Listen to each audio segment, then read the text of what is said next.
You are listening to the Effective Statistician podcast, the weekly podcast with Alexander Schacht and Benjamin Pieske designed to help you reach your potential, lead great science, and serve patients while having a great work-life balance.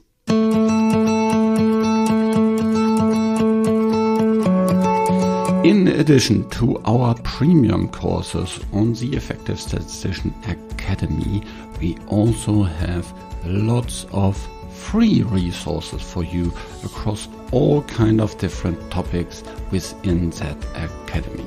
Head over to theeffectivestatistician.com and find the academy and much more for you to become an effective statistician.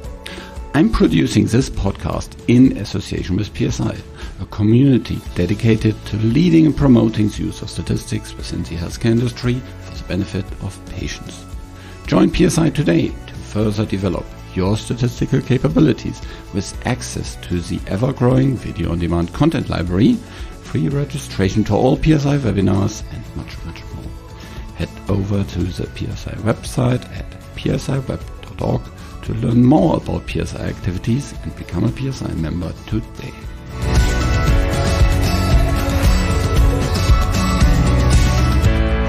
Welcome to another episode of the Effective Statistician.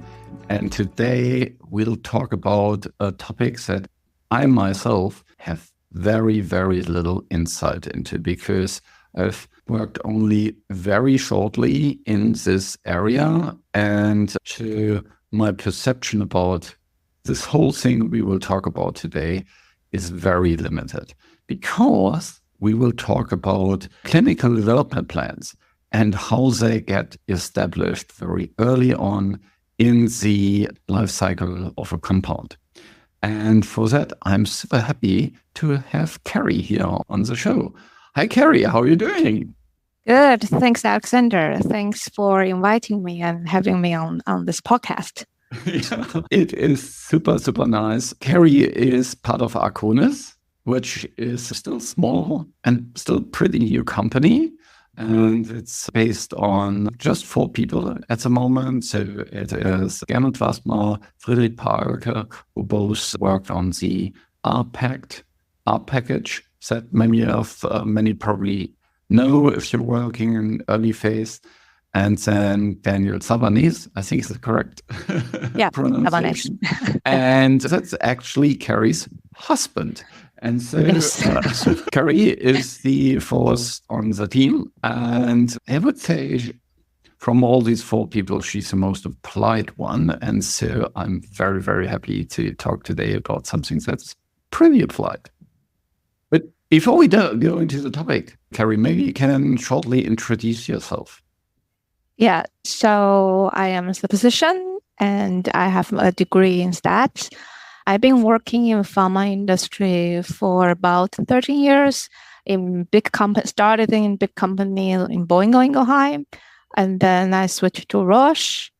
And after Roche, I briefly working a small company in Idosha, and then in Effective Bio, and later on became Ironwood. Yeah. So that's kind of my working experience. So and I've been working pretty interesting to have worked in both kind of these big companies like Roche and Boehringer, and also those small, more kind of startup companies. That's super interesting. And we'll actually dive a little bit into this in the episode today. So in terms of your area, you have mostly worked in the very early clinical development area, haven't you? I've been working in late stage. I started mostly in late stage. I was the trial level statistician and then become a project lead, but mostly was in late stage, like phase 3 onwards for the filing. But in between, I work in early development as well. And so it's kind of jumping back and forth, and depending on the timing, depending on the status of the company, the strategy. So I've been involved in both early and late stage.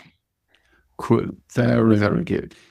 So the topic of today are clinical development plans and how they come about. So whenever I have been on any kind of product, yeah, there was always a clinical development plan already in place. So, Carrie, how is that when actually is the first clinical development plan for any kind of compound put in place usually? Yeah, so usually, ideally, you want to have, the team wants to have a high-level clinical development plan before the molecule, before the compound entering human, entering phase 1. And in non-oncology, that means healthy volunteer. So you want to have that high-level plan already planned. Yeah. And there are also cases where, depending on the strategy of a company, sometimes if they license in a compound from the other company, then probably the other smaller company, they already finished phase 1 or phase 2 sometimes. So then they may or may not have a clinical development plan. So one thing very important, as soon as you have access to a potential molecule, that you want to very quickly grab a key stakeholders, key team members into the discussion of clinical development plan. You want to start early, as soon as possible. So when I think of a clinical development plan, how does it actually look like? What should the clinical development plan that you set up before your first phase 1 study starts? What kind of things should it include? Right. So it's a good question. So, before we talk about clinical development, maybe I briefly talk about the so-called the target product profile. Yes, the TPP. Yeah. Yes, the TPP. Yes, because the clinical development plan CDP is highly tied with the TPP. So you want to have a TPP. You set up your minimum threshold, basically a minimum treatment effect you want to hit, and then that treatment effect is considered clinically meaningful, considered as commercially viable. So that's very important. You have that minimum bar there. And then the commercial colleague or discussion with clinical people, they will have a target to go, like they want to hit. Yeah. Right. And then the optimistic, because at that stage, you probably don't know how much treatment effect you will hit. So you want to have a bit more optimistic confidence. 3 scenarios. Yeah. Yes, you have. Exactly. You have 3 scenarios that you actually really need to hit some kind of average and some kind of, that would be really awesome. Yes. And in the target patient profile, you of course not only have the treatment effects, you have also the population. You have some very high level, the target population, the very high level safety profile. You have the primary endpoint and a little bit on the key secondary endpoint listed there, right? And then once you have that, then you can build that into your clinical development plan, your CDP, right? So then in the CDP, we all know you goes from phase 1, phase 2, and then the phase 2. A very critical question is the dose finding, right? Dose finding the regimen, finding the right dose, find the right regimen.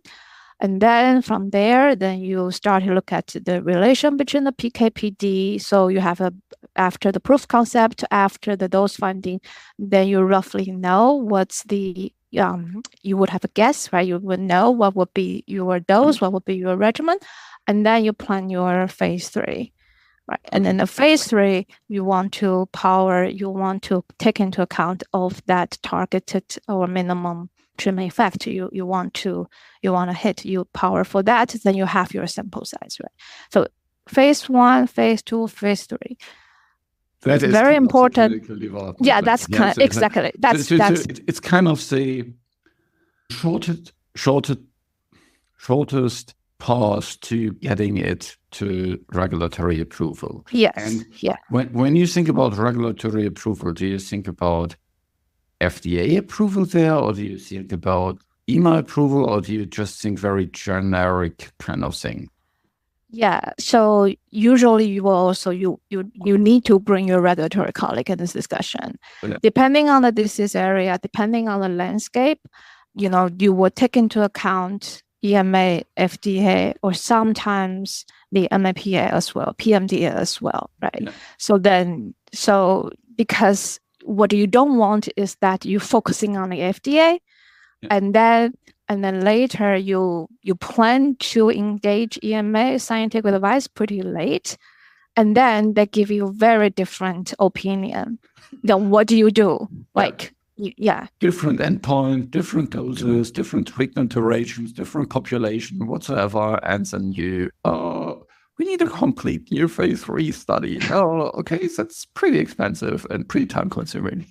exactly. So you want to avoid that situation, right? So you will take into account both if your targeted market is both US and the EMA, the European area, rest of the world. If China population has a huge potential market, then you also want to have that engaged as well. Yeah. When you create such a clinical development, I guess you're not starting from a blank page. Yeah. What would be your first documents or things you would look into to create a clinical development plan? Yeah, so usually phase 1 is pretty standard, right? Phase 1 healthy volunteer, you do the dose escalation, that's pretty standard. And for phase 2, I will say you will also look into what data is currently available from the preclinical study, right? Mm-hmm. Because from preclinical study, you have a sense of the safety profile from the animal studies, right? The dose range exposure from the animal study. So you want to discuss with your clinical pharmacologist colleagues to see, what kind of dose is potentially you want to test it in the phase 2. So you will look into that as well. But that's within the molecule, within the program. And then if there's other competitors or other molecule that is same mode of action, same class, and then if they're ahead of you in the game, then you will look into if they have publication. Then you will also look into, in that molecule, in their study, how they do the study. You want to take that as kind of a reference, kind of, and then you can help you to design your phase 2 studies, for example, or even phase 3. So you can, so depending on the disease, right? So same mode of action, existing data from the preclinical, you will take into that available data into account. Yeah. To build that. If you already have run dozens of studies in, let's say, lung cancers, and you don't have completely new thing, then you probably can build on lots of development plans that are already out there and kind of tweak it, see kind of, are there any different assumptions? Would you also look for kind of different risks around clinical development plan? Because one exposure I had was to Alzheimer. Yeah. And within Alzheimer's, there was lots of about discussions. Okay, do we go really fast or do we go slow? Do we even have a phase 2 study? Because, well, the phase 2 study actually needs to be so big that you can directly run a phase 3 study. So would you consider kind of different alternative routes, kind of, the super fast, medium, and slow route? Yeah, that's an interesting question you're thinking. So usually, excuse me. So usually the CDP, you will not just have one option. Okay. You should discuss with the team different scenarios, different options, and then you will list the pros and cons of each option. For example, this is the most conservative option, right? Yeah. Then you can imagine probably the most conservative is very low risk in the sense that the failure rate might be a little bit lower because you spend more time, you spend more money in the early part, phase 2 part.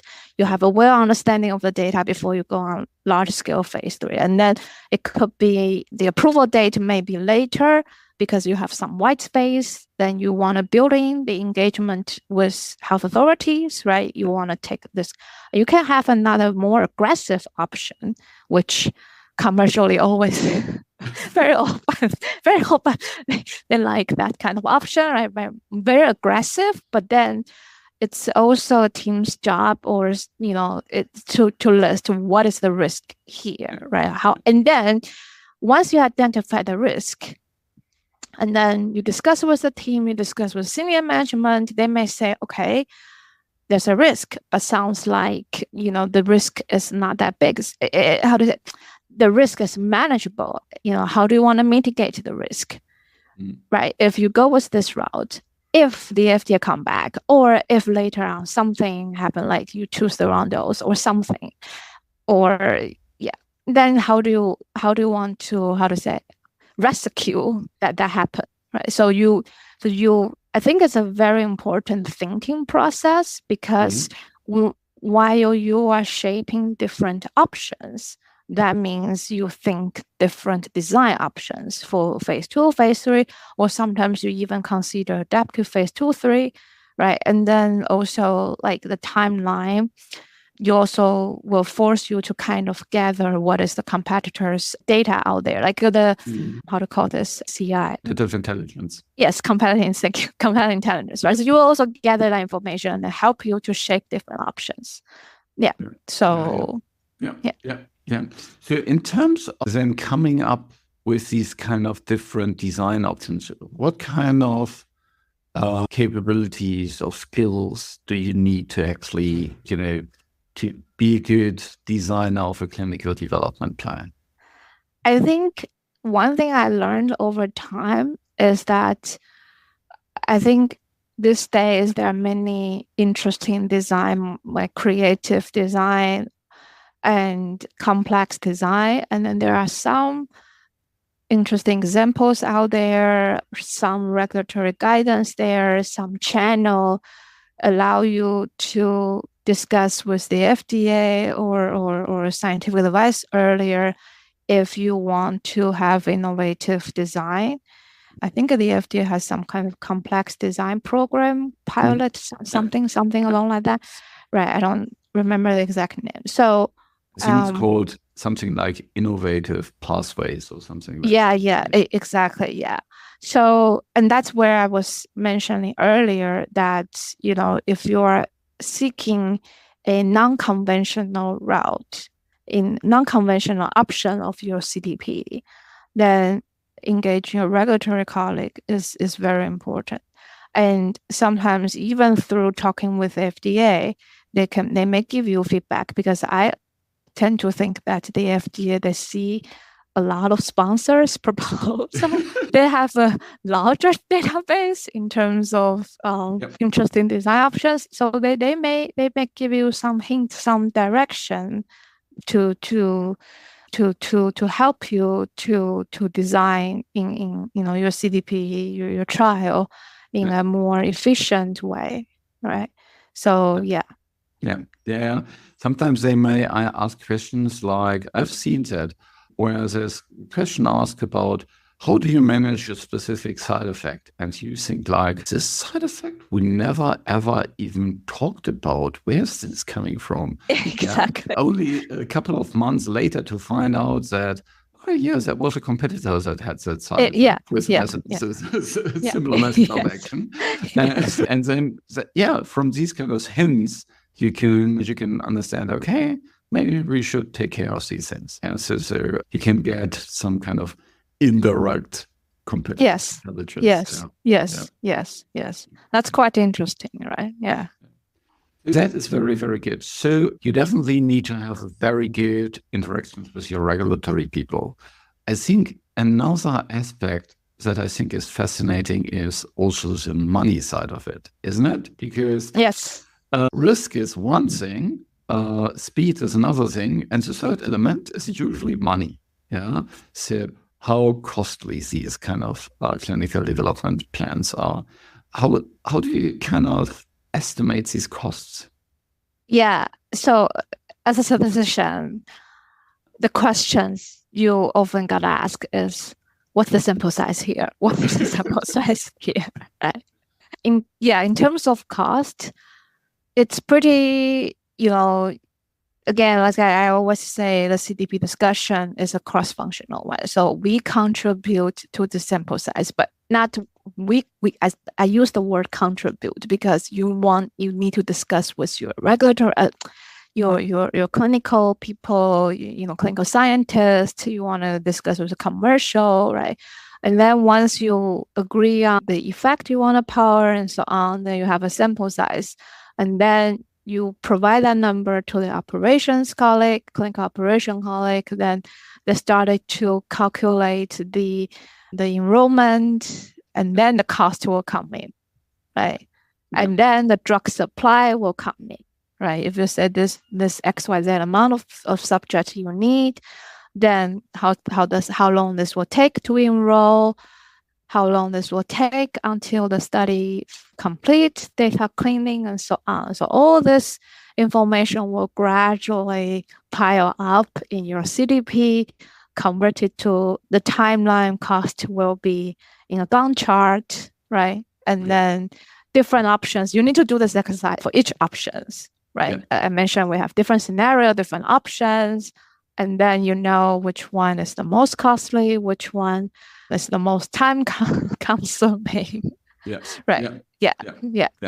So that will come. All investors can make good decisions about things.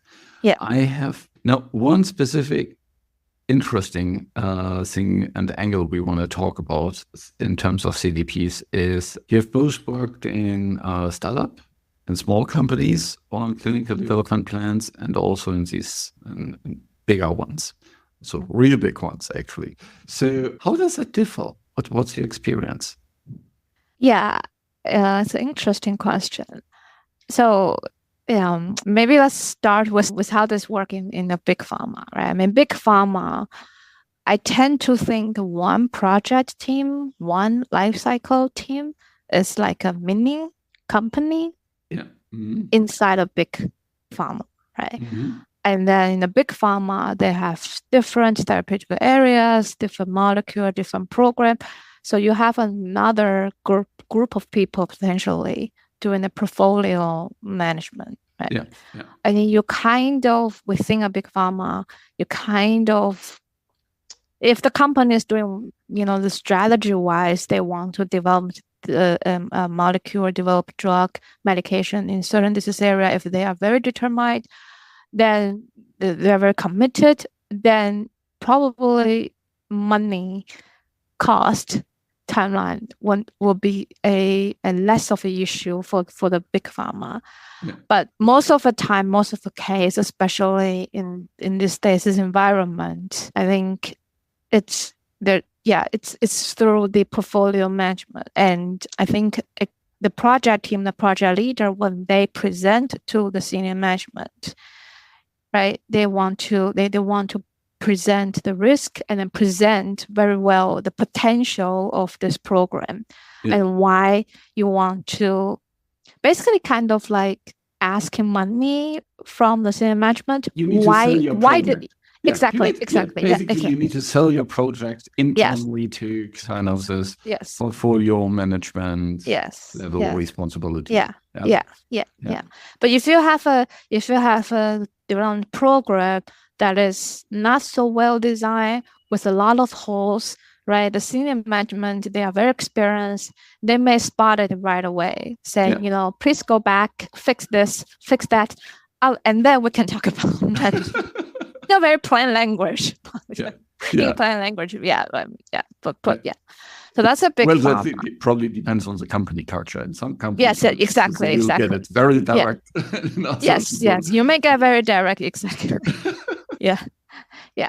And then in the startup company is very different, right? Because startup company mostly rely on the investors, right? So you have, and very often you have just one molecule or one. Yes, you're kind of like few, one. yeah. Yes, Yeah. like one asset, one asset company. That's how it calls, one asset company, right? So, while we always talk about, oh, you don't want to put eggs in the same basket, but I'm sorry, startup company, you have no choice. You just put your very precious egg in one basket. One egg.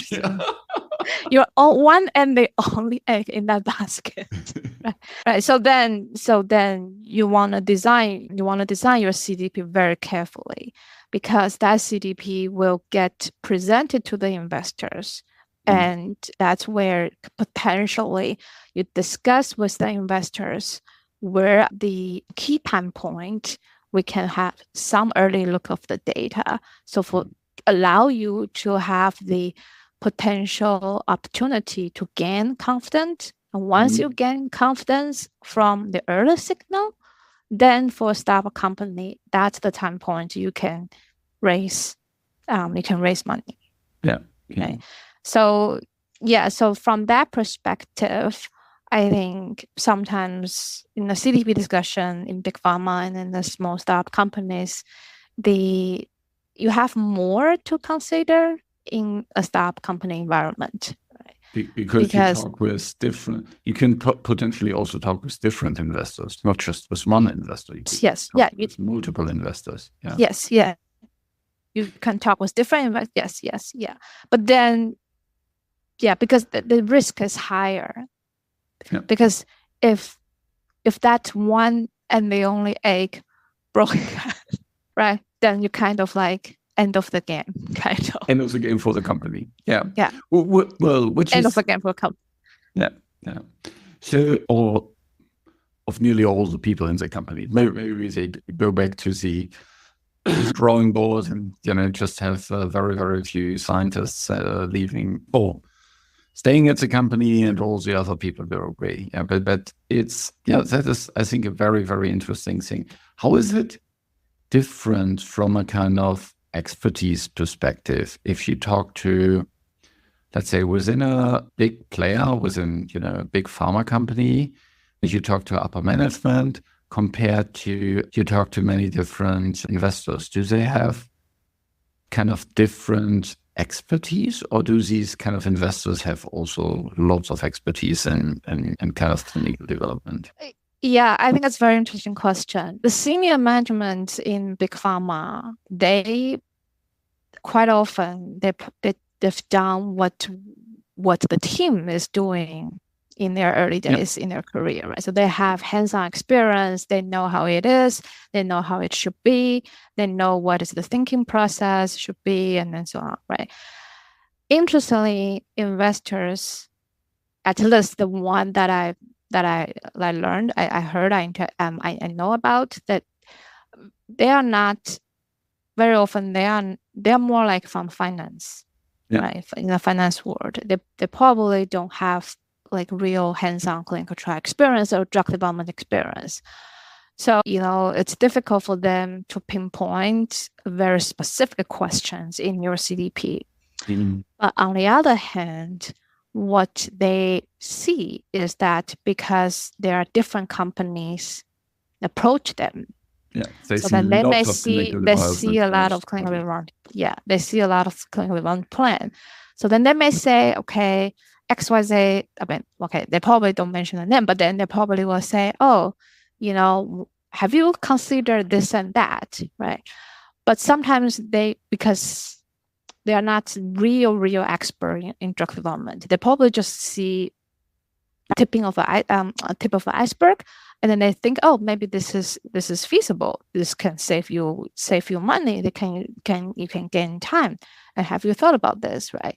But sometimes their advice may not be really like relevant, which can be quite interesting. But the other thing is that these days, this kind of the venture capital companies, they also have their own consultants. They may also approach to expert like stat experts, stats consultant, clean farm, discovery people, and so they can also say, look, here's the CDP, here's the molecule, here's the information.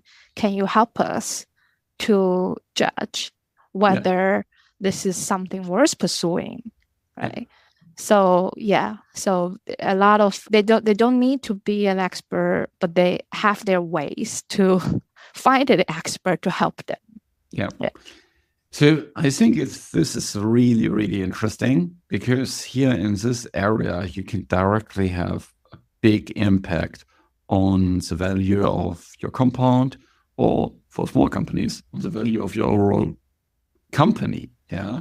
Your expertise in terms of developing clinical development plans has a direct one-to-one impact on the value.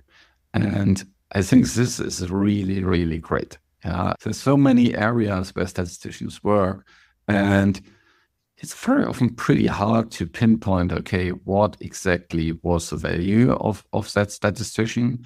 However, here you can very easily kind of, in terms of risk and money and time, much more straightforward discuss, okay, with this new design, I've made these kind of different trade-offs, and that's where value is coming from. Yes. So I think because we think about data, we think about risk, statistician by training, you think about all those things, right? So one thing I learned over time is that in all this discussion, you want to bring your value on the table to this cross-functional team, and then help them to identify, if you don't collect this data, or if you don't design this one that way, what will be the trade-off? What will still remain as an open question when you go into the phase 3, for example, right? So it's an interesting part of the job. Thanks so much for this awesome discussion about clinical development plans. We talked about how they connect to target patient profile, or the target product profile. We talked about when they actually get about, what it looks like, what are kind of different aspects of a clinical development plan. And we also talked about the impact that statisticians have in that, and how that differs from small, sometimes really small companies to very big ones. Is there any, so if I'm now a statistician and I really want to kind of get into this area, what would be kind of your recommendation for a statistician to learn more about developing clinical development plans? So I will say, for statistician, I mean, we all learn all those textbook stuff, right? And the technical skill, I think these days, once you graduate from a program, you probably have no problem to apply those methods.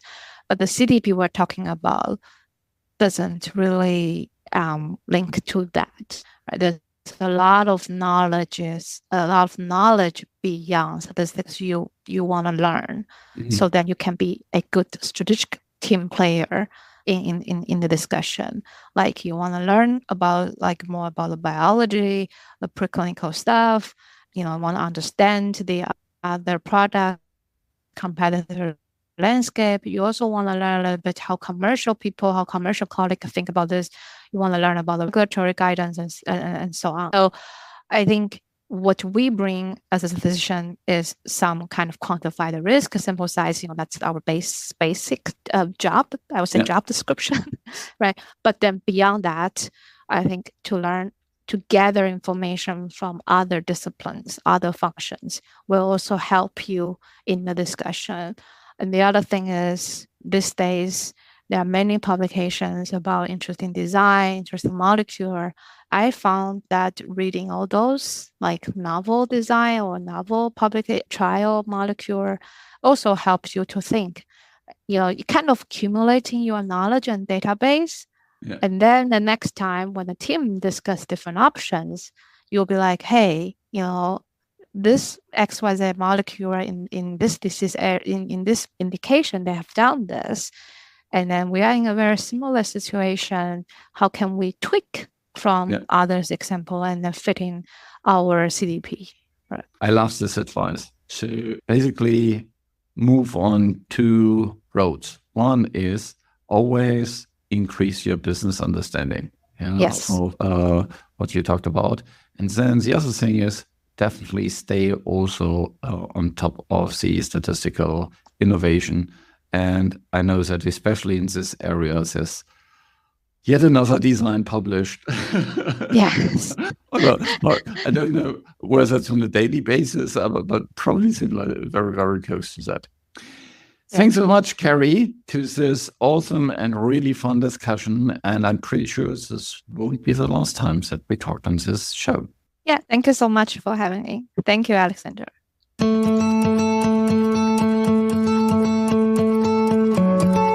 This show was created in association with PSI. Thanks to Rain and her team at VVS who helped with the show in the background, and thank you for listening. Reach your potential, lead great science, and serve patients. Just be an effective statistician.